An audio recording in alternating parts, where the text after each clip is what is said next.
Warning. This podcast may contain spoilers from whatever TV show or movie is mentioned. Please listen at your own discretion. Welcome to Viewers Anonymous. Yo, what's going on? I am Scoots Bronson. And I am S. Foster. That's right. And you tuned in to another episode of the Viewers Anonymous podcast, where we give you our very own takes and reviews of movies and TV straight out of Hollywood. What's going on with you, my guy? Man, I can't call it. Just another day on this earth, man. So your boy surviving, trying to thrive in this podcast game that we put ourselves in. But I'm all good though, man. How you feeling? Everything good with you? Man, everything is great, man. Besides being super fucking tired, you know what I'm saying, and everything like that. But outside of that, I'm great. I'm excited about this Super Bowl. You know what I'm saying? That's about to happen, and I'm gonna win some money either way it goes. So that's what I'm really excited about. You know what I'm saying? Go ahead and tell the truth. I'm geek, man. You know what I'm saying? I'm finally gonna win me some money from one of these games, bro. I mean, I'm not. I ain't even gonna lie. I was planning on not watching it. I'm not even kidding. But my youngest son, he keep talking about it and talking about it. So it's just like, man, let me go ahead and Yeah. let me put my fanboy down and Right. watch the game with the little homie, man, because he's been looking forward to it. So I'm gonna go ahead and watch it, man. You know what I'm saying? I got some wings, you know what I'm saying? Getting ready to get those things together. But Mm-hmm. we're just gonna try to make it somewhat of an event, you know what I'm saying? It's just gonna be me and the two little homies, but really one, because my oldest son, he don't give a fuck about this game. Like, he don't care about no sports at all. So it's just gonna be me and the little one. So but yeah, so I mean I ain't looking forward to it, but I'm ready to get it over with so we can see who's I gonna be the hear it, champ. man. Yeah, I'm kind of going through the same thing. My oldest son, he's super into it right now because, you know what I'm saying, my mom got the betting bug. So, you know what I'm saying, between me and her, we betting. That's really all he care about. He just knows somebody getting some money. So he trying to be cool with whoever winning the money. So Smart man. you know what I'm saying? So he can get what he need to get. So I'm like, I peeped it a couple days ago. I seen what he was doing. I ain't mad. I ain't knock his hustle, but I'm like, yeah, I'm getting hip to you, player. I'm like, you don't never watch no goddamn football, man, like this, or no basketball like this. But he was into it. He cheering on the same team. My mom cheering on. I said, oh yeah, he trying to get his cut. So, you know what I'm saying? He out here hustling this man. But That's what's up. But man, listen, let's go ahead and get into our favorite segment, man. We ain't did this in a episode because you know what I'm saying. For those who don't know, we do it every other episode. So we ain't did this in the episode, but it's time to get into it, man. It's called What We Watching. Let's go. Let's go. What we watching? What we watching?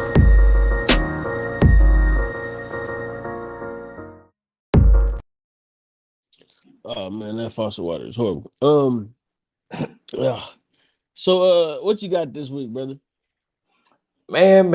I got two this week, man. I got a TV show and I got a movie. I'm gonna start with a TV show. So thanks to you, you've been trying to get me on at least the platform for I know about a year and a half. You know what I'm saying? My Apple Mm-hmm. TV Plus. I haven't been a huge Apple TV Plus person.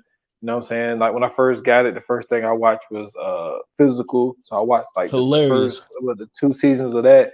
And Yeah, hilarious. I did start 2 episodes of Severance. You've been telling me about that, but Mm-hmm.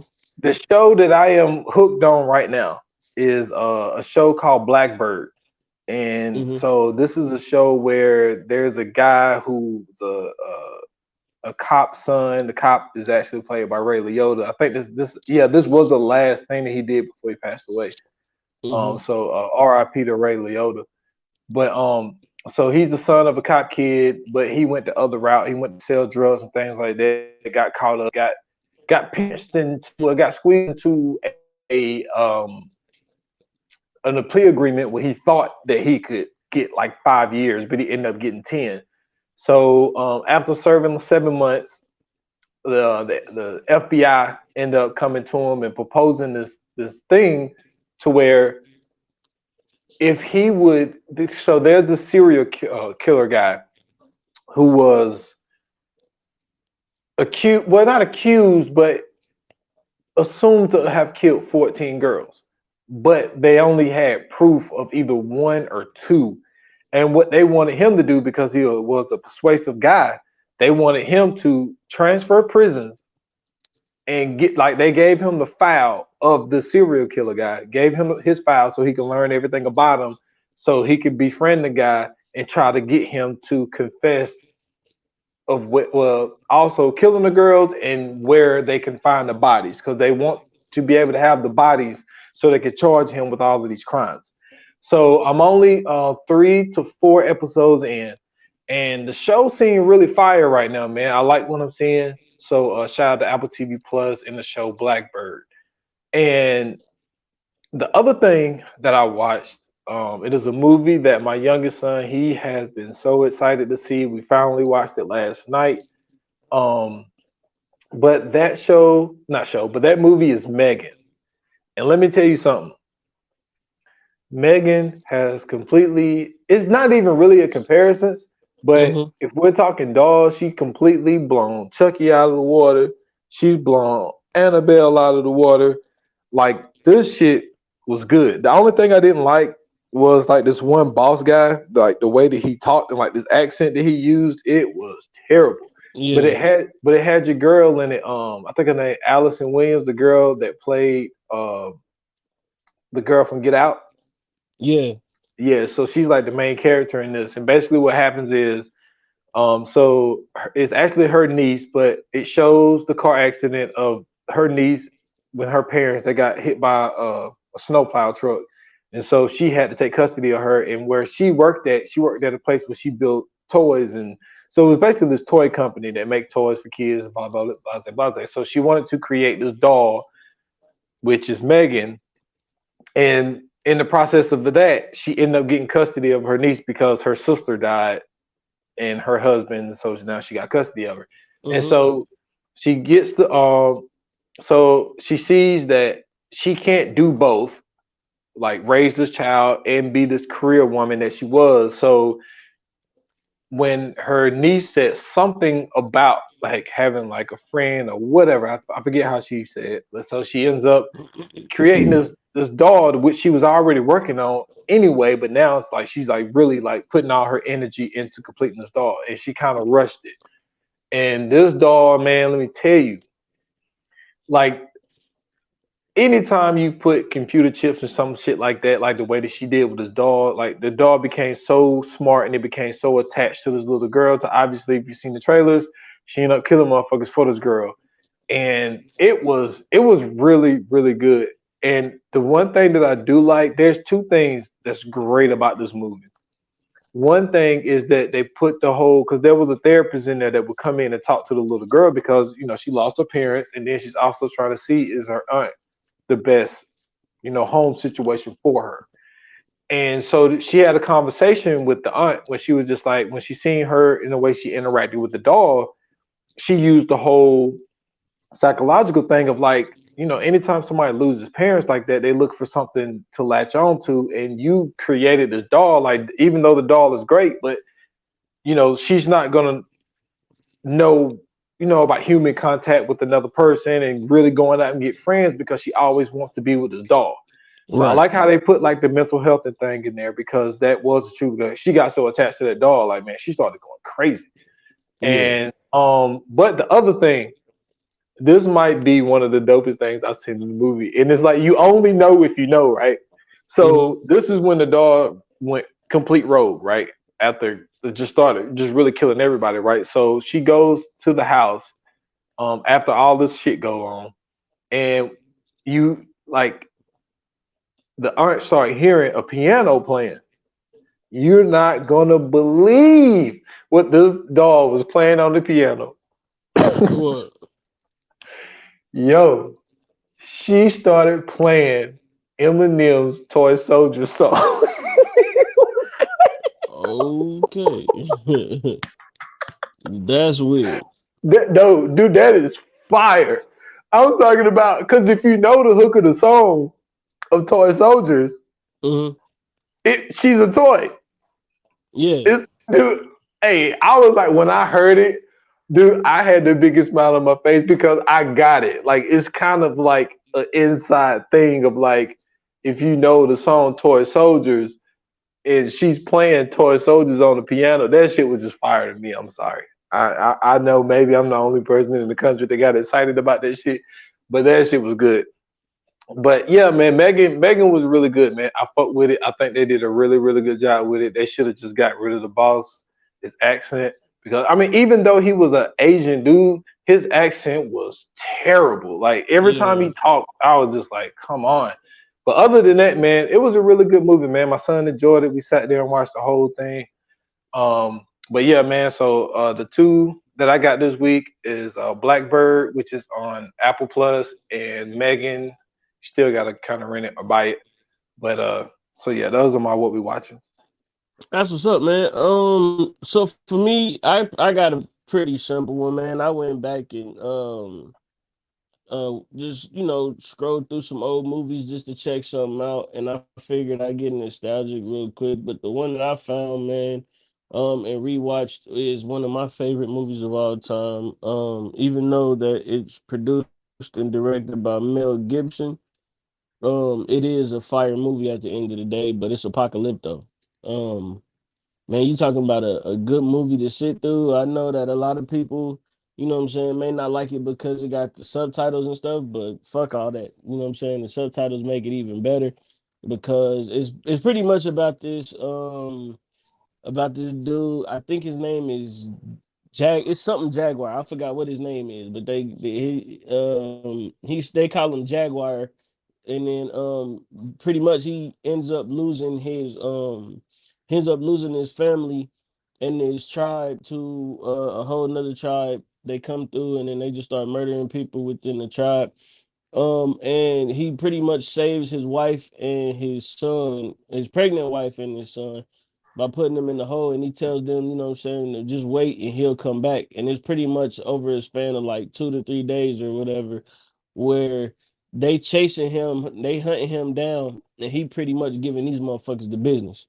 And so he ends up killing off the hunters, and then he ends up coming back with, you know what I'm saying, his girl and his son, saves them. They end up walking through the field only to find that the conquistadors was coming, which I thought was a horrible fucking ending. As I got older and realized what was going on, that was a horrible fucking feeling. I mean, ending to see that shit. He just went through all that bullshit only to realize that it's fucking Christopher Columbus and them on their way to bring disease and famine and shit. So yeah, that's what I ended up watching, man. Apocalypto, great movie. Um Amazing movie. I'm sorry. But if you get a chance, definitely check that out. It's on a bunch of different streaming sites. I got it on DVD, so that's how I ended up watching it. Oh, that's what's up. For I ain't sure, never seen man. that one. Really? Yeah, yeah, Have you never seen seen it. Crouching Tiger, Hidden Dragon? No, Get I ain't the never seen fuck out of here, man. What are we doing? How do we what are we doing? that. What are we doing, bro? Are you serious? Hey, wait a minute. Is that the one with Jet Li? No, man. No. Nah, then I ain't seen it. No. Crouching Tiger, Hidden Dragon got Chow Young Fat in it, and they got what's the one? I forgot the Oh, lady's that's my name, dude. man. I like Yeah, him. I like I him. forgot the lady's name, but she was in she's been in a couple movies lately that recently came out not too long ago. I forgot her name though, but she's in it too. And basically it's all about the Green Dynasty sword. I like China Fat. He was in the Corruptor. That's my shit. I said all that But shit. He talking about Chow Yun Fat still. Let's move on. Listen, man, watch Crouching Tiger, Hidden Dragon, and watch Apocalypto if you get a chance, man. I can't believe you never seen Crouching Tiger, Hidden Dragon. No, that's my shit. I watch that whenever. I love that movie. I'm gonna be honest with you, man. Like when it comes to kung fu movies, like that's not big in my arsenal. You know what I'm saying? Like especially with the you know what I'm saying with the Asian descent people. Like don't get me wrong. Like I've seen Jet Li movies. Yeah, Some Jackie Chan. Jean Claude Van Damme. You know what I mean? Like yeah. the typical mainstream shit. But like a lot of that shit, like when Wizard did that's the movie that I was thinking of, but that's Iron Man in the Fist. Iron Fist. Yeah. Yeah. Um, but yeah, like I'm trying to think, like if nah, not really, but yeah, like that's not huge in my arsenal. You know what Hey, I'm let me saying? tell you So something. that Crouching Tiger, oh Hidden oh Dragon changed all of that shit up. They fight scenes, the way that they did shit, like how you see everybody now, like they jump and they look like they floating and shit. mhm. Like when they they on the wire and shit, but like when they jump, it look like they floating or it look like they flying or they running on buildings and jumping up the shit like that. Crouching Tiger introduced all that shit into the game. They So modernized Quentin fight Tarantino scenes. stole that for Kill Bill. Okay. Probably. I think Kill Yeah, Bill because I came don't out. know I'm what not came sure if out Kill Bill first. came out first, but like if you see Crouching Tiger, Hidden Dragon, and then you go back and watch Kill Bill, it's not the same at all. Some of the moves are, but it's none of that shit is the same. Like the way that they fight on Crouching Tiger, Hidden Dragon is exclusive to like kung fu style movies. And like I know Kill Bill is kind of like that. It's more so action to me than it is kung fu because like they actually do different fighting styles. Like this one is like strictly kung fu. Like when you see this shit, nigga, you'll be like, "Oh, I see what you're talking about now." Like it's Okay. specifically like, you know what I'm saying, of the Asian martial arts. No different type of fighting style. Gotcha. But also, man, shout out to Bruce Lee, man. Enter the Dragon. That's my joint too. Enter the For Dragon and sure. the Last For Dragon. sure. Jim Kelly, Jim Kelly is the man. You Jim come straight out Kelly. of a comic book. Yeah, Jim Kelly was the black dude, man. the black dude with the afro. Yeah. Yeah. Yeah, I know you're talking You about must be light skinned dude. crazy, Mr. Hands, man. Yeah, that's my dude, man. He said you come straight out of a comic book. Um, but speaking of movies like Into the Dragon and you know what I'm saying, Jim Kelly, for all that, our feature presentation pretty much is based around some of the stuff that he's done, some of the stuff that guys like Jim Brown has done, Ron O'Neal, Fred Williamson. Fred Williamson, oh man, Max Julian, Pam Grier, uh, oh, what is dude's name that played Huggy Bear, man? It's Antonio slipping my mind. Vargas. Antonio Fargas. Um, everybody that pretty much was in a black exploitation film had something to do with a black exploitation film. Uh, this is pretty much about how black exploitation and black actors and black Hollywood pretty much saved Hollywood in general. And so, just to you know what I'm saying, just to let you guys know, this is a documentary that is on Netflix. It is written, directed, and narrated by Elvis Mitchell. It came out in 2002. It's starring Samuel No, Jackson. 2022. Yeah, 2022. I'm sorry, I said 2002. I seen all the twos that messed me up. Sam Jackson, Harry Belafonte, Billy D. Williams, Whoopi Goldberg, Glenn Turman, Larry Fishburne, just to name a few who are in it. Um, and it's like I said before, it's pretty much just about how black exploitation films and black Hollywood pretty much saved Hollywood from becoming null and void. Watching this, man, what was your thoughts? Well, it was very interesting and very informative. Like it's so informative that like there's no way that we can do its justice on this podcast today, especially with what Right. I'm saying of how we do on time.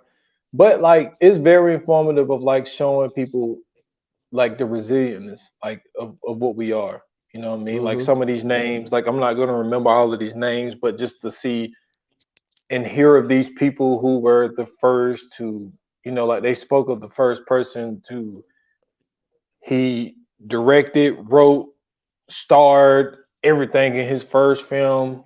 You know what I'm saying? Back in the 1900s, this black guy, and and because they wouldn't take it in Hollywood, he had to do like these own little private screenings and only, what I'm saying, it's kind of like one place, one watch only type thing. And like to hear of like some of these people and the things that they had to overcome, you know what I'm saying? Like with being in certain parts where you're making a mockery of your people and like seeing to come from that to the black exploitation era to where they really just saved Hollywood. And Mm-hmm. like this wasn't in this, but when we did Melvin Van Peebles, Yeah. and like that took me into this whole thing. I went into this whole wormhole um where I found an interview of, I know this dude ain't black, but I found an interview of Martin Scorsese. And Mm-hmm. what it was, it was Melvin Van Peebles and Martin Scorsese and Brian De Palma. And Okay. Brian De Palma and Martin Scorsese was talking about like, yo, like if it wasn't for that era, he was just saying that there was films that they wanted to do, but Hollywood wouldn't fund them because they didn't have the money. And Mm-hmm. he was like, if it wasn't for the black exploitation films and like the films that they was doing, it was like stuff that we couldn't get greenlighted in the 70s that ended up getting greenlighted in the 80s because of what they did.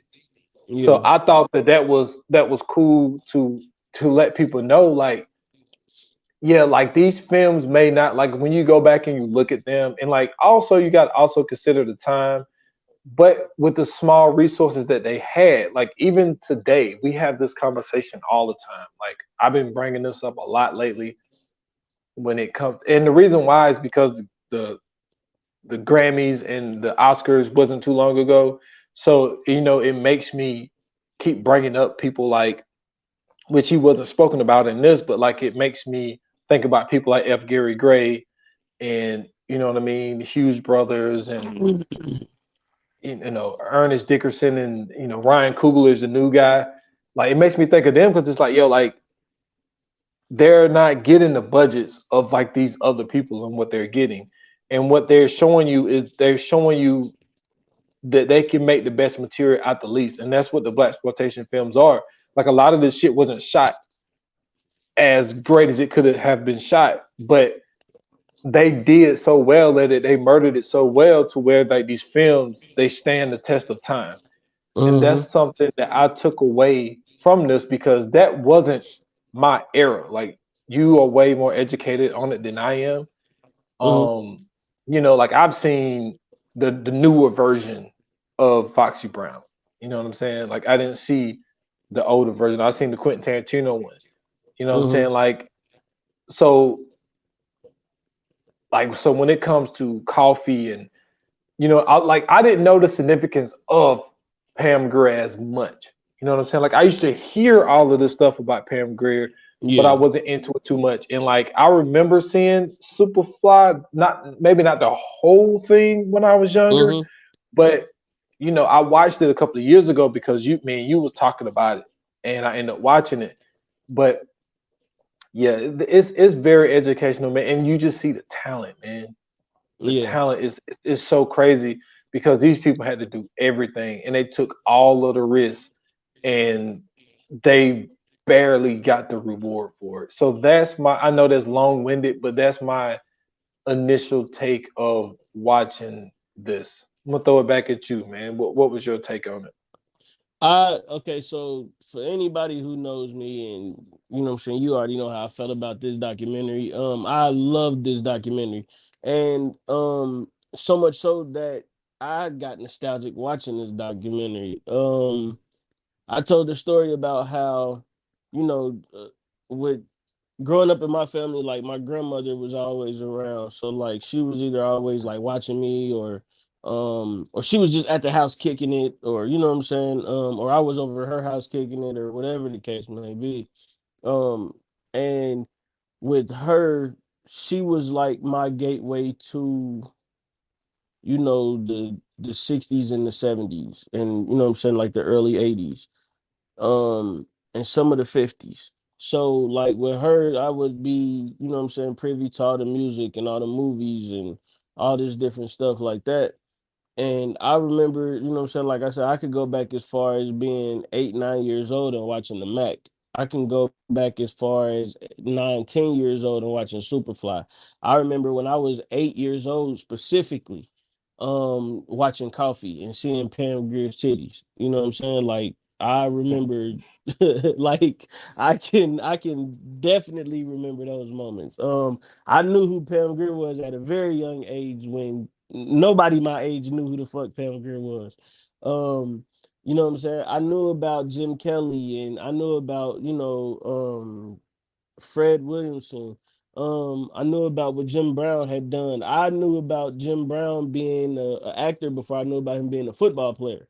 Um, I also knew about, you know, man, Shaft and you speaking of, you know what I'm saying, like Pam Grier when she was, you know what I'm saying, when she was in Black Mama, White Mama, when she was in Coffee, and when she was in you know what I'm saying, like Foxy Brown came later. I remember watching Cleopatra, Foxy Cleopatra. I remember watching not Foxy Cleopatra, Cleopatra Jones. Foxy Cleopatra is Beyonce off the movie. But I remember watching like Cleopatra Jones. I remember watching, you know what I'm saying, a whole bunch of movies, like old school black exploitation movies. One of my favorites being the Black Gestapo, starring Rod Perry and Charles Robinson. And for people who don't know Charles Robinson, if that name sounds familiar, he was in Night Court. You know what I'm saying? He's played a bunch of various different roles throughout the years, but he was one of the members of the in the movie Black Gestapo. And you know what I'm saying? Like I remember having a DVD set of like 10 different DVDs with 300 like each DVD had damn near 30 movies on it with almost 300 black exploitation films on it. Um and watching that, a lot of people would think like, oh man, he bullshitting, that's not real, whatever. Nah, I literally used to sit back and watch black exploitation films. Like I remember watching Jim Kelly in movies. I remember watching Sidney Poitier do westerns, black exploitation westerns. He wasn't the only one. You know what I'm saying? When you watch a movie like Blazing Saddles, Blazing Saddles is not technically black exploitation, but it takes parts of black exploitation and it uses that as, you know what I'm saying, like the catalyst to make the film. But so that's just a real quick background on me with black exploitation films. That's one of my favorite eras in Hollywood. Um, this documentary to me showed how great Black Hollywood has always been, from the fact of not just saving Hollywood and helping Hollywood continue to make movies and, you know what I'm saying, make films and for these production companies to become what they have become now. But um speaking more so to what you said about how, Scorsese was saying like without what they did in this era, we wouldn't be able to make the movies of the 80s and the 90s and stuff that they did at that time. But not just being able to write those films and make and direct those films and actually film them, but the shots that they used in those films, you know what I'm saying? The way that they would set up scenes in these films, they took a lot of those tactics and maneuvers and skills from black exploitation films. Later on in the documentary, it even showed us like side by sides of some of our favorite Yeah. movies. You know what I'm saying? How, you know what I'm saying, Saturday Night Fever stole some shit from, you Stole know, Shaft. yeah, from Shaft. Like, you know what I'm saying?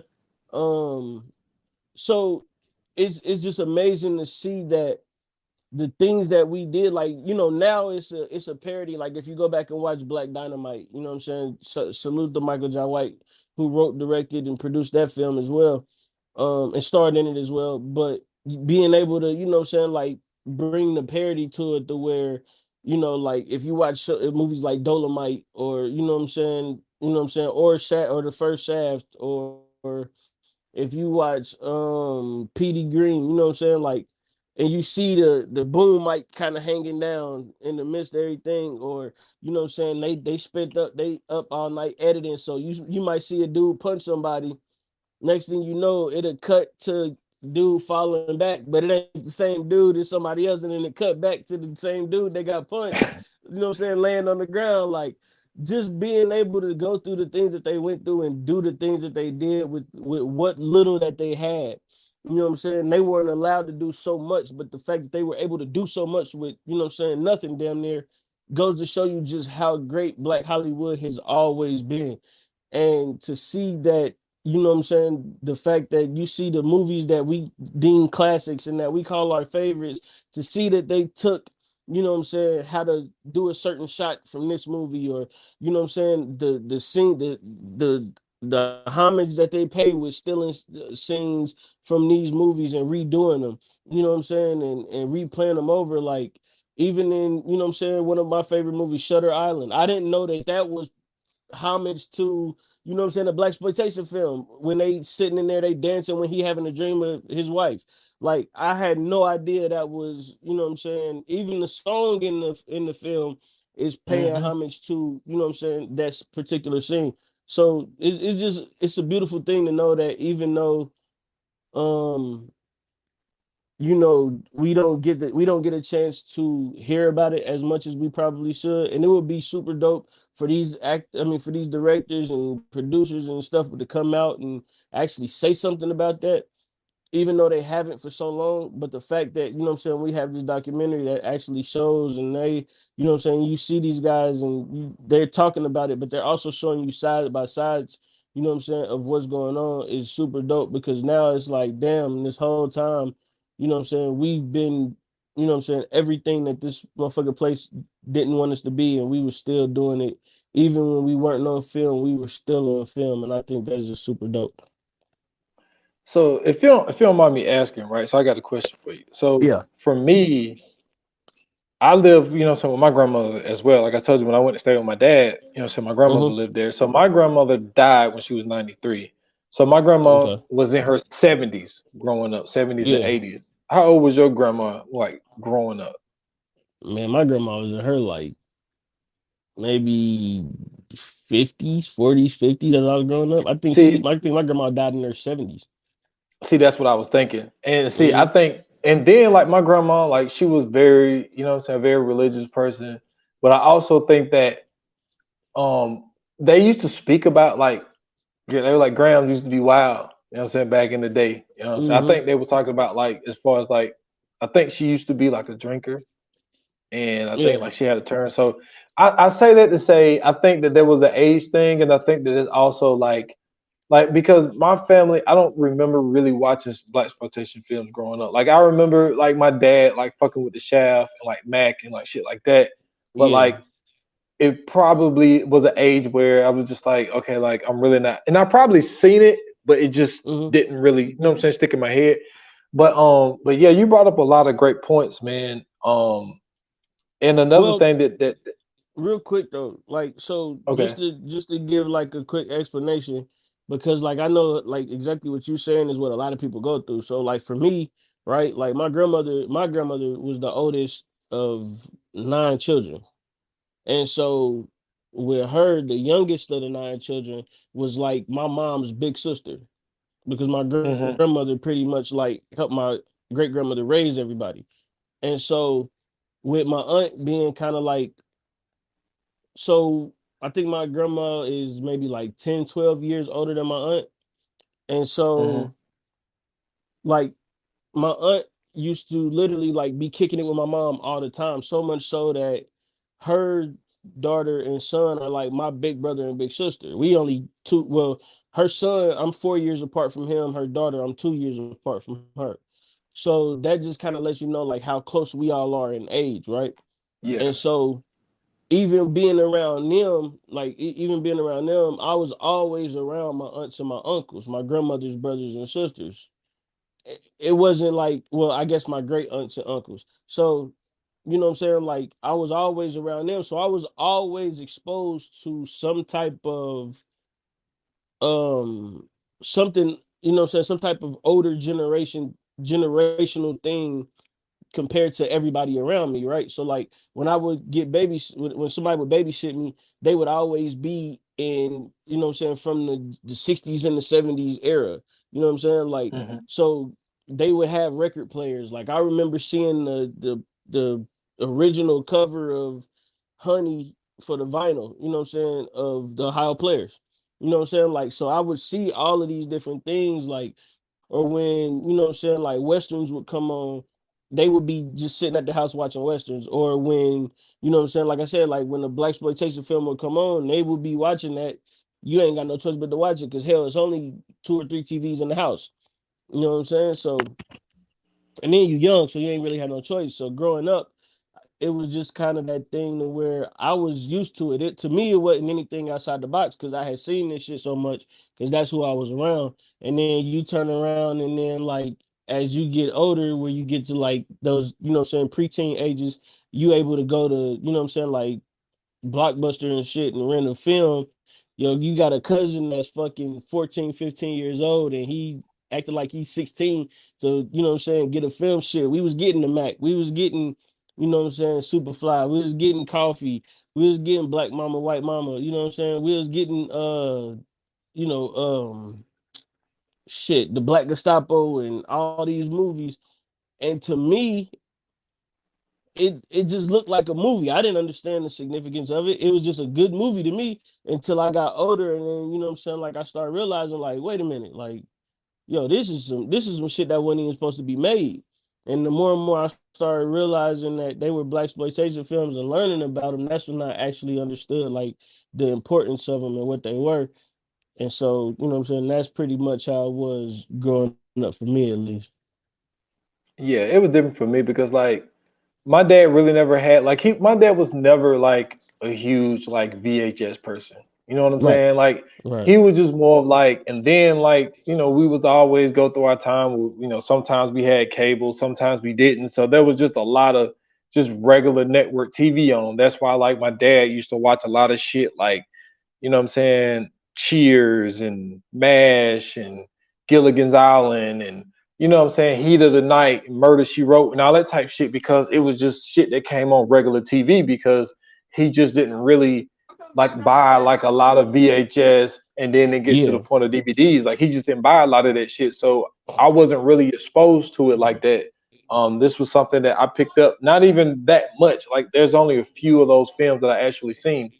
But Mm-hmm. one thing that they brought about, a point that you had made when they were just like when they showed Saturday Night Fever and they showed the Shaft like back to back side by side, just showing you like how they stole some shit like from the era or whatever whatnot to put John Travolta on this thing. And basically what they were saying in this film, John Travolta was acting black, basically in That Saturday one Night hundred Fever. percent. Well, I mean, to this, And like, even if you go back and watch Be Cool, you could see that same thing. Like, I don't think it was John Travolta technically acting black though. I think he just had an appreciation for the culture that others didn't really have because he was like super into it. yeah, yeah. And but like another thing that they took, which ended up like we still see that this happens today, is you had these very, very great singers, songwriters, producers, and shit like that.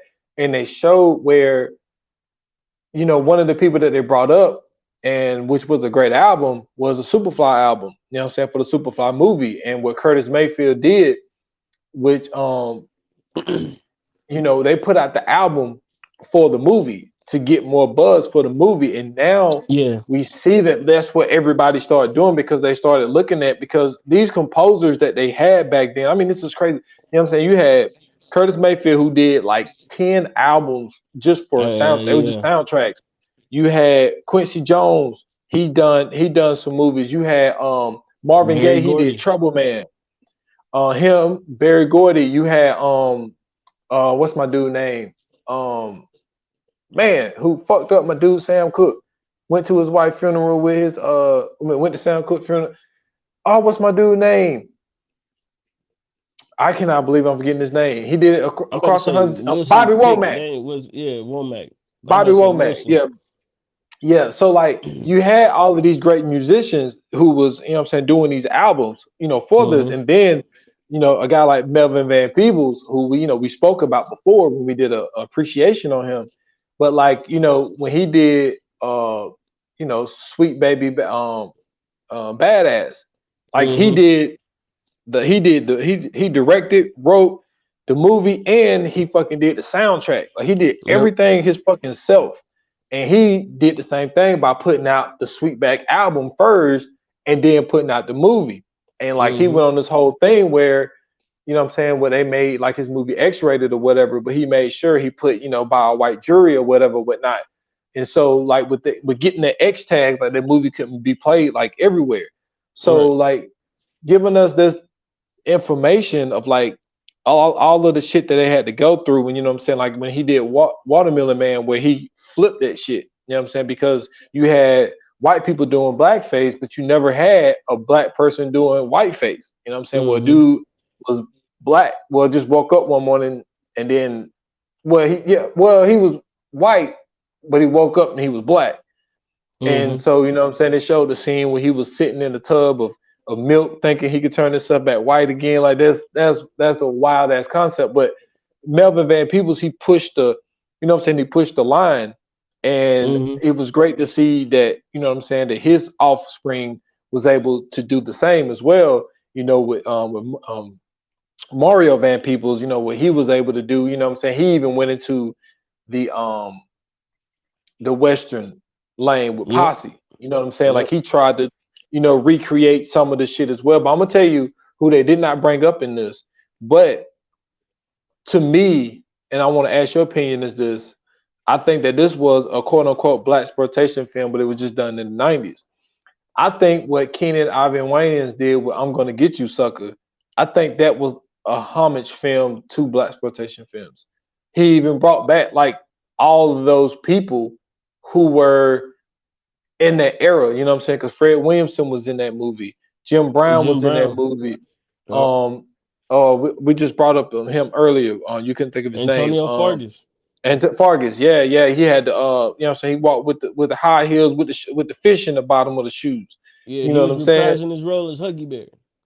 Exactly. So, do you think that's what Keenan was doing with that movie? I'm gonna get you, sucker, because it had all of the makings of what those movies were. No, absolutely. That was his whole intention behind it. It was basically his homage to Robert Townsend and Uptown Saturday Night as well. You know what I'm saying? Like, that's what I'm saying. Like, people really don't understand like the importance and the significance of the black exploitation era. When you when you have these movies that pretty much were, when they first started being made, they weren't being seen except for in certain places, and then by, I guess, you give it maybe 4 or 5 years later, they on grand marquees around some of the biggest, you know what I'm saying, movie theaters in some of the biggest cities in the country. Not only that, um, you give these people these platforms and these ideas, these fresh ideas at that, to make these movies to where people didn't think, because of racism and because of, you know what I'm saying, stupid shit like that, people didn't think that people would want to see this shit, right? So who would have fucking thought in 1960 something that people would want to watch a fucking movie about a fucking black pimp and him trying to get out of the fucking pimp game? Nobody would have fucking wanted to see that. At least that's what you would have thought if you was in Hollywood as a white person, because you'd have been like, yeah, nobody gave a fuck about this shit until, you know what I'm saying, fucking 10 years later you see the Mac and you like, oh shit, like this shit really works. Or until you see Superfly and you like, oh shit, like people really like this shit. And then next thing you know, it's making all these movies. And I think that, you know what I'm saying, this is more so just a foreshadowing of what's been going on with like hip hop as well, right? Because remember when hip hop first got started, everybody said that it wouldn't last. It's a stupid ass music genre. It really ain't music. And they made up a whole bunch of different shit to say about it until you look at it now. Every fucking white kid is trying to fucking rap. You know what I'm saying? Every fucking white kid wants to be Jack Harlow or wants to be fucking Machine Gun Kelly or Eminem or fucking, you know what I'm saying, Ludacris or fucking Nas or one of them. And you know what I'm saying? The truth of the matter is that the shit just ain't for everybody. Now you look at it and it's like everybody's trying to fucking do it. To where, you know what I'm saying, you look at it 20 years ago and it was like, man, ain't nobody doing this shit. You know what I'm saying? Like now you got motherfuckers that got 3 or 4 bodies out here getting on somebody's studio and rapping about how they got 3 or 4 bodies. You know what I Yeah, mean? And so but go ahead. no, because I want to piggyback out that point that you're making because they showed in this documentary where there were black people who was upset with Superfly, and they Mm-hmm. actually spoke to Ron O'Neal like, "Yo, how do you feel about the part? Do you think it's a bad reflection of like what I'm saying, black people?" And he was like, "If I thought that, I wouldn't have done the film." Right. And they showed like this black dude like standing in Congress saying that we need to keep this filth out of here and all this type of stuff. Like he was like shitting on the film. And I think Mm-hmm. that what they was trying to show with Superfly is just this was just an early reflection of, what I'm saying, like what like you just brought up the point of hip hop. Like when NWA had to go fight with Congress and shit like that, they're like, yo, like we're not doing like this, like we're showing you a piece of our reality of when we look out of our doors. Like this is what we're going through every day. Like a movie like Superfly, it was the same thing, but it was just in a movie sense. It was just more of Right. like, yo, I'm in this game. I want to get out. So I'm going to, take the path of what I need to do. I need to get a big lump sum of money so I can just go and just chill. And it's just Mm-hmm. like, that's like what the movie is. And to certain people, like they looked at it as like, yo, they're showing black people in a negative light. But he's just like, yo, like we're showing you our realities of what's going on, and we're just trying to overcome that. Like we wasn't given certain opportunities. And Right. I thought that was the thing that I was able to see out of Superfly. Like Uncle Washington would quote out of that movie. He was like, "How do we play?" Oh my God, how he used to say it. How do we win a game that's already rigged? Mm-hmm. And like he was saying that's what the dude was telling Priest. He was like, yo, like this is all Yeah. we know how to do. So yeah, like yeah, everybody didn't see it that way, which I'm glad that he showed that in there. But I think that these movies were just like, and even like the stuff like the Mac, like they didn't recreate the wheel. I mean, you know what I'm saying? People been pimping since. I mean, God, man. Even when you watch movies and hear about the days of what's my dude name? Jack the Ripper. Mm-hmm. Jack the Ripper was in the fucking what Alleys 1700s or killing some shit. prostitutes. Yeah. He's in You the know what alley I'm killing saying? And prostitutes. they had pimps. So it ain't any. Mm-hmm. It's not something that fucking what I'm saying. People created in the 70s. This shit been going on before the hands of time. So yeah, like yeah, I just thought that was cool, and I thought that was a good point that you was making there. Yeah. You want to get out of the life. Hmm? Thinking you gonna set the corporate world on its ear. You ain't got the stomach for that. What the fuck you gonna do besides pimp, besides hustle? This all you ever known, baby. Hey man, that's my shit, bro. Yeah, that's my shit, bro. Shout out to Superfly, man. Shout out to Priest and you know what I'm saying, Eddie the cocaine man.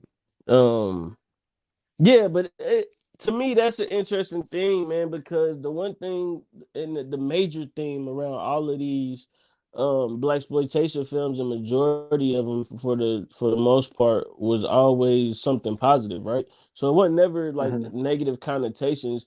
And I think that was the thing that at the end of the day that these guys kind of fucked up on when they would say like, "Oh, this is filth," and you know what I'm saying, this is horrible, because you could either tell like either they didn't watch this shit or they just totally miss, you know what I'm saying, the whole concept of this artistic piece went over their head. um It's that. I think when it's you that. Yeah, when you I watch think it went over their Superfly, head. absolutely, I agree with you, you know what I'm saying, like when you watch Superfly or when you watch the Mac, it's not more so about a fucking pimp that's trying to, you know what I'm saying, sell cocaine or get more women. It's more so the fact that these niggas are trying to get out of the game and live a legal straight life. That's the whole point of what the shit that these motherfuckers is doing in these movies. When you watch fucking Coffee, Coffee is about a chick that's getting revenge for her brother's death because she knows that the cops ain't doing shit and they corrupt and they in on it. You know what I'm saying? When you look at fucking Black Mama, White Mama, it's about a lady who is getting revenge, you know what I'm saying, for her family. You know what I'm saying? Like a lot of these movies was shit. When you watch Black Gestapo is pretty much nigga. If the Black Panther Party was to go super extreme and take over the neighborhood and create their own, you know what I'm saying, create their own city within the city. That's really just all the. I mean, Shaft. If you watch Shaft, Shaft is about this cool ass cop who is doing right by his community. He ain't doing nothing crazy. He ain't extorting motherfuckers. He not out here killing niggas willy nilly. No, you did something wrong. Shaft is on your ass.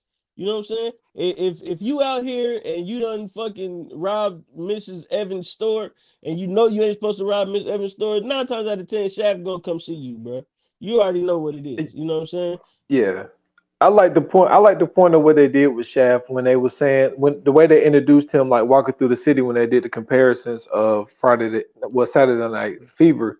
But like they were saying that what Shaft was able to do was you have this detective who dressed the way he dressed. So I think that yeah, you could be a cop, you could be a detective, but you don't have to look like your counterparts, which mostly was white because most detectives during those times were white men. And what Shaft was able to show, people who went into law enforcement, yo, I can wear a long, a leather trench coat and, like I don't have to do the regular suit and tie and look like everybody else. Like I think that Shaft gave people that empowerment of like, yo, I can do this job and quote unquote look black or dress black. You know what I'm saying? Like I can wear the gear that I like and still be like a good detective. Like I thought that was a cool concept of Shaft, of like giving yourself that freedom to, I don't have to necessarily fit into the system. I thought that was something that was really cool about Shaft, and I'm glad that they brought that point up. And like the way that they single him out during that introduction of the film, because they also talked about black people being sex symbols, and they used Robert Roundtree, Richard Roundtree. They was like Richard, my bad, Roundtree in that. Also a guy like Billy D. Williams, you know what I'm saying? Like he was another guy where and also Ron O'Neal. Like those were like the three guys who were like, oh, well, women went crazy over these dudes. Like usually black people wasn't looked as quote unquote sex symbols.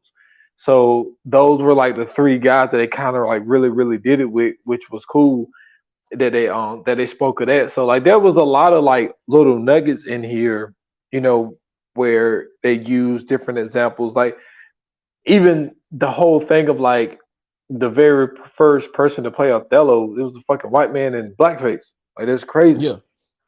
And just like how they showed Mickey Rooney in fucking whatever that movie is when he playing the fucking Asian man. And Mickey Rooney is an Italian white man. Oh, speaking of that, let me ask you how you felt about this. So Robert Downey Sr., he did a film. Like that was the thing about black exploitation films, because like it was kind of in the middle where it was like you had all of these black talents doing all of these great things, but like most of those films were directed and mostly written by white people. And so Robert Downey Sr. did this one film, and he didn't like the way one dude did. I don't know if it was just the speech or whatever, but he ended up dubbing and using his own voice. But then they showed Robert Downey Jr., when he did Tropic Thunder. in which he ended up getting the Academy for it. Now, I think we've spoken about this before. Like when it comes to Robert Downey Jr. and that, to me, that shit was fucking hilarious. Like I think Robert Downey Jr. did a phenomenal job. I don't think that it was no shot, because I think that was the whole point of it. Like it wasn't that the whole movie he was playing black. Like they show him as a white person, and they were saying he's going to be in this film playing a black guy. Like that was the whole point of it. It was to be funny. But for Robert Downey Sr. to see the talent in these people, like, how did you feel about the fact that he ended up like dubbing the one thing where he was using his own voice over that one guy in that one film that he had did? Do you think that was fucked up, or? No, ultimately, no. You know what I'm saying? Ultimately, it's his goddamn movie. If he feels like dubbing over that shit, then he dubs over that shit. I mean, he's the fucking director and the producer and the creator of the movie. But I mean, that's what happens when you have other people into some shit that they not supposed to be in. That's the type of shit that you get. But even as far as like moving down, how we talked about, you know what I'm saying, Robert Downey Jr. doing that role. You know what I'm saying? Like a lot of people looked at that shit later on down the line and was like, yo, this was some bullshit. When it first happened, we laughed at it. Because it wasn't Robert Downey Jr. playing the fucking doofus. It wasn't Robert Downey Jr. playing this motherfucker who was a fucking crackhead, or you know what I'm saying? He wasn't playing nothing crazy. He was just playing a dude that's playing the dude that's playing the dude. You know what I'm saying? Like he said in the fucking movie. No, but you know what I'm saying? I'm a dude that's playing the dude who's playing the dude. Nah, but you bring up a great point how they show him, because he's actually playing an Australian person. This motherfucker ain't even ain't even American to begin with. So let's go there. The fact that they got Robert Downey Jr. playing this dude, this Australian actor, who then was playing the most egregious point of the shit ain't got nothing to do with Robert Downey Jr. first and foremost. It's really Ben Stiller. So they got Robert Downey Jr. who ends up playing the black dude in the movie, who also has another black dude in the movie. And the funniest shit is he's a method actor, so he's staying in character, which is the funniest shit. That's what makes the movie so fucking funny, because he's such a method actor that he really is trying to be the blackest person that he could be in this film. even off screen. So when he talking about making up some crawfish, and he was like, "Yeah, that's how we talk." You know what I'm saying? Shout out to Brandon T. Jackson. That's how we talk, huh? We just gonna scrap some crawfish, huh? Make some cornbread and shit. And so he, you know what I'm saying? Just them talking. That shit was already funny, but the fact that Robert Downey Jr., you know, so like I said, he didn't do nothing crazy. It wasn't nothing, you know what I'm saying, wasn't nothing wild. He was just basically being the black dude who was like this dude from blaxploitation films, and that's what he was using. But it was in the Vietnam, it was supposed to be a Vietnam movie. So it wasn't like he was out of place with the role, you know what I'm saying? Like everything fit, which to me, that's why I never got mad at it, because I understood what was going on. Like to me, this shit was funny as fuck, because it's like, he's playing this dude that's supposed to be in Vietnam. This is how these niggas talk during Vietnam. Like, this is exactly what was going on. So it wasn't like he was just out the way. But the fact that the role before Ben Stiller played that role was this nigga was playing a mentally challenged person. And nobody got mad at that. Nobody even brought that shit up. But but they definitely got on, you know what I'm saying, Robert Downey Jr.'s head about this shit. And don't get me wrong, like I said, there's movies that where I've seen, you know what I'm saying, some shit where motherfucker be in blackface and I'm looking like, oh yeah, this is some bullshit. But the fact that in it, like, okay, even if you go back to Richard Pryor and Gene Wilder, when Gene Wilder was in the movie and he did some blackface shit, in the comedic styling of it, when you watch it, it's funny because you don't see Gene Wilder, you know what I'm saying, like eating a big ass watermelon and you know what I'm saying, falling asleep. He's not contributing to any stereotypes. What he's trying to do in that instance was he was trying to fit in. But you also have to remember, you got one of the pro-blackest motherfuckers there with you, and Richard Pryor doing that shit. You know what I'm saying? Mm-hmm. And so when you see that type of shit, where you realize like sometimes it's not always about trying to be offensive. What they're trying to do in the moment is they're really trying to do something cool. When you look at minstrel shows were meant to be offensive. They were pushing the narrative. They were pushing a stereotype. I feel like these two instances that you know what I'm saying that I brought or that we're talking about and that I brought up between Gene Wilder and Robert Downey Jr. I don't find any offense in those once again because it's not pushing any specific narrative. It's the movie is about the Vietnam War, and these dudes are in the Vietnam War. First and foremost, the fact that they got two niggas in the all-white group in the Vietnam War is already that's something to be looking at right there because usually that shit didn't happen. You know what I'm saying? Like, and then on top of that, you got this dude who, if you put it like this, if you've never seen Robert Downey Jr. and you seen him in that movie, you'll be like, is that really a black dude? Like, the fucking makeup was decent. Like, they did a great job on the makeup as far as the hair and everything. the hair. Even the way he was acting. Yeah, like even the way he was acting, you knew that he was going above and beyond, but at the same time, you was kind of convinced, like, I don't know, bro. Like that motherfucker could be he could be a light-skinned dude doing this shit, bro. Hey, I wouldn't be shocked if it was a light-skinned nigga doing it. That must say you people say, hey, what do you mean, you people? What do you mean? Yeah, man, what do you mean, you people? I'm gonna say, huh?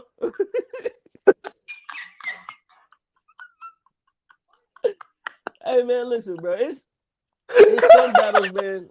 I feel like in some battles you gotta fight to win, and in some battles, bro, you gotta let that shit go because it ain't worth it. And I feel like when we talking about, you know what I'm saying, in this case of Robert Downey Jr., it's not worth it. I feel like it's he not, was more, but to me, he was more racist. And what was the movie with him and Zach Galifianakis and Jamie Foxx? The movie where he was trying to get across the cut. Yeah, he was more racist in Due Date than he was in Tropic Thunder. You know what I'm saying? Yeah. He was so worried about his best friend boning his girl and his daughter and his kid being black. Like, to me, that was more racist than whatever the fuck Tropic Thunder had going on. Yeah, but I think that I'm pretty sure he obviously he idolized his dad. I think because of what his dad was into and some of the films that he done, I'm pretty sure he watched a pretty good bit of blaxploitation films from back in the day. I'm sure he was upset for a lot of that shit. Yeah, that's what I'm saying. Like, I don't think, you know, I think that sometimes a history can, you know what I'm saying, make light of shit. So I never. First of all, when I first seen Tropic Thunder, I never thought of it in that sense. But I think that he was really like more of playing homage and like knowing what's funny and know what lines to cross and all that type shit. But but yeah, like these films, man, it was, I mean, the things that they brought up as far as, I mean, look, we didn't even cover most of the shit. Like, you know what I'm saying, the Harry Belafonte shit where, you know, he took like 9 years off where he was just like, fuck that shit. Like, he was like they compared him to Muhammad Ali of his time, of like not taking certain films because he was like, yo, I don't think it's worth my time and I don't like the image that they have me playing. So he took the prime of his career and just fucking said, fuck that shit, I'm not doing anything. And not you to know, mention, he was helping to fund the civil rights movement in the midst of all that. Yeah, in the midst of all of it. Like, he's one of the names that was left out. You know what I'm saying? Like, when, like, he had a lot to do with the, you know, the famous picture of Bill Russell, Muhammad Ali, Jim Brown, Kareem, and Raheem. Not Raheem. Rashad. What's his name? Ahmad Rashad. Yeah, like Harry Belafonte was there too. You know what I'm saying? So like he took a lot of his career off, and then like the whole thing of like, I remember me and Uncle Washington used to talk about this when it comes to Sidney Poitier. Like a lot of people looked at Sidney Poitier as a Uncle Tom. They was like he was doing Yeah. like these films where you know black people was shown in a certain light, and the reason Uncle Washington never looked at it that way because he was just like, yo, like, are y'all gonna pay, like all y'all people that's calling me Uncle Tom, are y'all gonna pay my bills? Are y'all gonna give me the same amount of money that I'm getting paid to not do these movies? And he was like, if you're not, then shut the fuck up. And so he was just like, people will sit there and call you names because there's nothing wrong with standing on your principle, right? That's all cool if that's what you want to do. But what Sidney Poitier was able to do was he was really like that, from what I could see, that first person to cross over. You know what I'm saying? And I think that people called him Uncle Tom because he crossed over. But then he also flipped his career. You know what I'm saying? When him and Harry Belafonte got together and did that Western film together, which Belafonte was pissed off because he was just like, well, we know that Westerns, like there is a market in black homes for Westerns and nobody supported the film.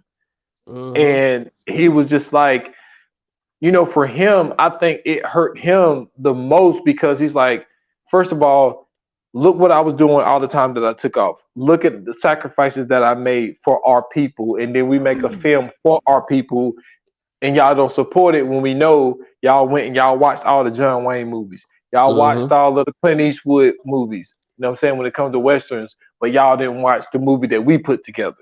So Should he the was, lead you actor know, for the lead actor for Blazing Saddles, you know what I'm saying? Like he did Blazing Saddles and that was it. He never did another Western or another film a day in his life. Meanwhile, Gene Wilder, that motherfucker was making movies like crazy. yeah. I mean, the film that the first film I ever seen him in was fucking him with Willy Wonka. You know what I'm saying? Yep. Like, so, but yeah, like for real, man. Like, it's definitely. I think there's different ways to look at, you know, a guy like damn, why is his name still in my mind? Sidney Poitier. Like, I think that what Sidney was doing was, you know, he was really like that first guy to really he was that first blockbuster guy. Like he was like the Will Smith before Will Smith. Like Will Smith had that run where every movie he did, like he owned the box office. And like Sidney Poitier was that first black person to really own the box office.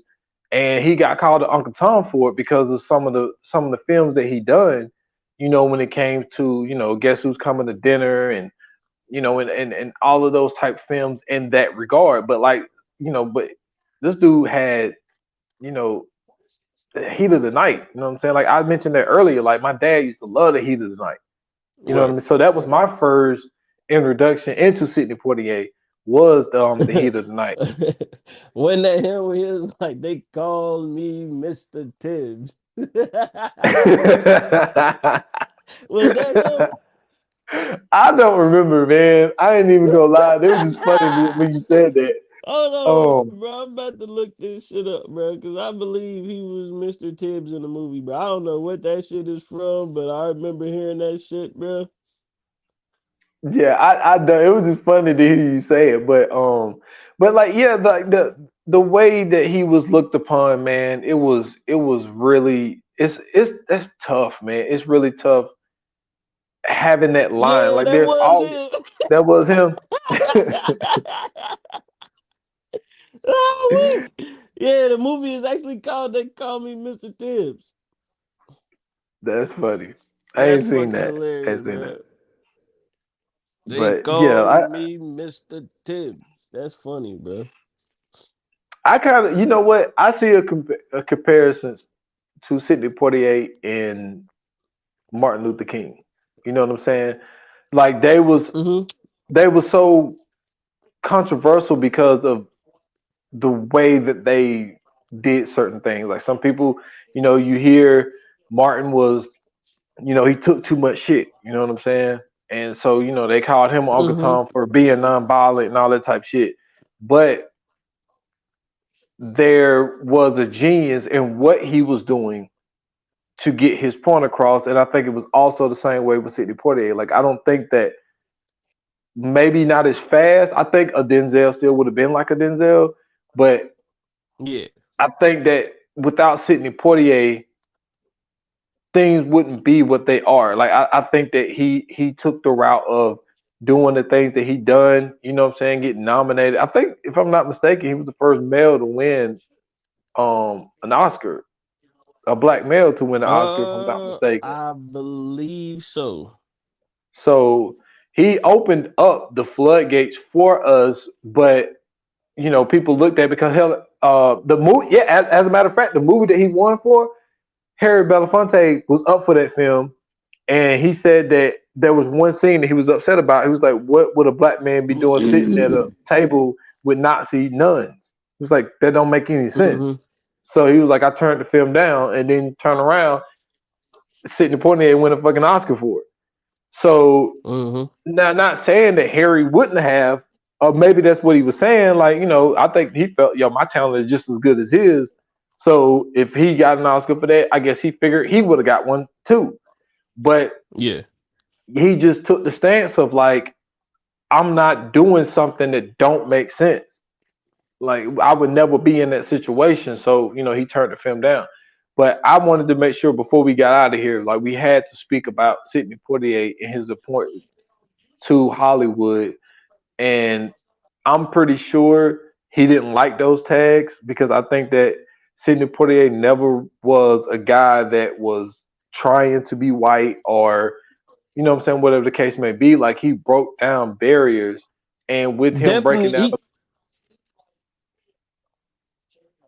you got it. no, I was gonna say no, I was gonna say definitely he definitely wasn't trying to be white. I was gonna let you finish, but I had something to bring up as well about that too. But yeah, he definitely wasn't trying to be white at all. Yeah, yeah. And it just, you know, that's just one of those things, man, like being black, like it's tough. Like it is because when you become successful and like for some black people you have to do it a certain way. And if you don't do it the way that they would have done it or the way they view it, they criticize you for it and they call you names for it. But then Mm-hmm. it's like we don't see, some people don't see the end picture. And I think the Right. importance of him playing in a lot of these heavily cast white films was like he was that black guy in the room to, you know what I mean? I remember, Mm-hmm. oh man, when I can't remember which. It was a documentary that I watched where this other guy could have got casted for this one film that he really really wanted it, but it ended up going to Sidney Poitier, and he was just like Sidney Poitier wasn't black enough for it. You know, no pun intended. So Yeah. yeah, like yeah, so yeah, definitely got to single that man out. But what was that point you was trying to make? I just think it's funny how like people say things like that, like Sidney Poitier is not black enough for it, or you know what I'm saying, he's not black, or blah blah blah, or you know what I'm saying, he's Uncle Tom. But he was playing in films, he was playing in the black and white films that were where he was basically a Moor in the films, where he was actually on the right side of history in a lot of these films. Where you know what I'm saying, usually they use a dude in blackface, and they did use a dude in blackface in one of them and he was still in it, but you know what I'm saying? He was the fucking where Sidney Poitier was the man. He basically was showing people a lot of our history that they just weren't ready to see yet. So I think that we don't give them enough credit. I mean, we don't give him enough credit for the stuff that he's done, but I also think that if you go down in history and you look at the stuff that he's done, you'll also see that Sidney Poitier is very, very important. And not only is he super important, he has created a way for a lot of people in Black Hollywood and a lot of people in Hollywood for that matter. Um and I think we just need to start definitely giving him his flowers, bro. Yes, sir, and definitely not mad at that at all. So that's all we got, man. Well, coming Fire soon. Flames. Oh Fire yeah, damn, my Flames. bad. Got to do the Fire Flames. Yoga fire. Yoga flame. All right, man. What do you got for this Um, doc? so first and foremost, shout out to Elvis Mitchell for coming up with this whole concept. When you look at when you actually see this, the footage that they was able to put up, the names, everything, man. They really got into a lot. The actors they was able to have Whoopi Goldberg talking on here, Lawrence Fishburne talking on here, Sam Jackson talking on here. Um, Mario Van Peebles, Billy D. Williams, like they got Zendaya, you know what I'm saying, was speaking about, how much she idolized, what I'm saying, a woman like Diana Ross, you know what I mean? Mm-hmm. So I mean, for everything that was given in here, man, I mean, I have to give it a 5. He did a great job tying everything together the way that he tied it together. You know what I'm saying? Even the breaking points of, the importance of something like Cooley High and all of that stuff, man. He the thing about the lady that was on welfare, like he really put together a really really good documentary, man. So for the Mm-hmm. information and everything that was given in this, how they tied it together, man, I got to give it a 5 rating, man. That's what's up, man. I'm gonna go ahead and give it a 5 as well because I think that Elvis Mitchell did a great job on not only giving us the history of Black Hollywood and what I'm saying the minstrel shows and what I'm saying us being forced to take on these negative stereotypical roles, but then also showing you as time goes on how we basically turned that around and we saved Hollywood. You know what I'm saying? How we created our own films and how we gave something new to the genre of Hollywood, I'm saying, of movies, I'm saying, giving them, still shots, helping them with transitions, I'm saying, adding soundtracks into the mix where, um certain music and stuff was being used. Um, I'm saying, the montages, what I'm saying? Even if you look at guys like later on down the line, like Spike Lee, when Spike Lee does the one shot where it's like they on the, what I'm saying, they moving slow, but everything around them is moving fast. Like that's a historic thing that, what I'm saying, we bring to the, what I'm saying, to the table that we've always done. We've always, what I'm saying, been innovative. We always been creative. And what I'm saying, now you look at movies and you see them with certain things. Now you can look at those movies and say, that's because of us. You know what I'm saying? We gave Hollywood that. And, what I'm saying? Nothing makes me more proud to find out, um, especially from this documentary that happened. So yeah, I gotta give it a 5, man. This was super educational. It was super fun to watch. And very nostalgic for me. That's what's up, man. I'm mad at it. We on the same page today. Absolutely, man. So let's get into the coming soon.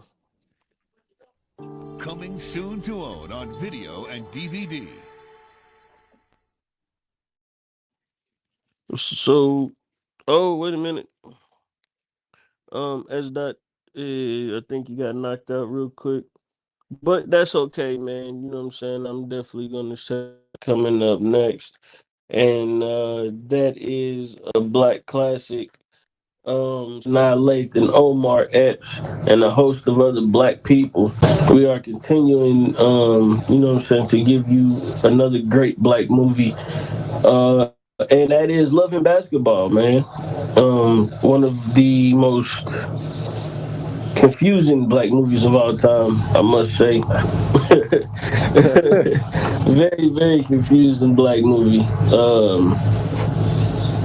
And I just want to know, man, what black woman is sitting in the house while her man uh is outside playing basketball with his ex girlfriend for love.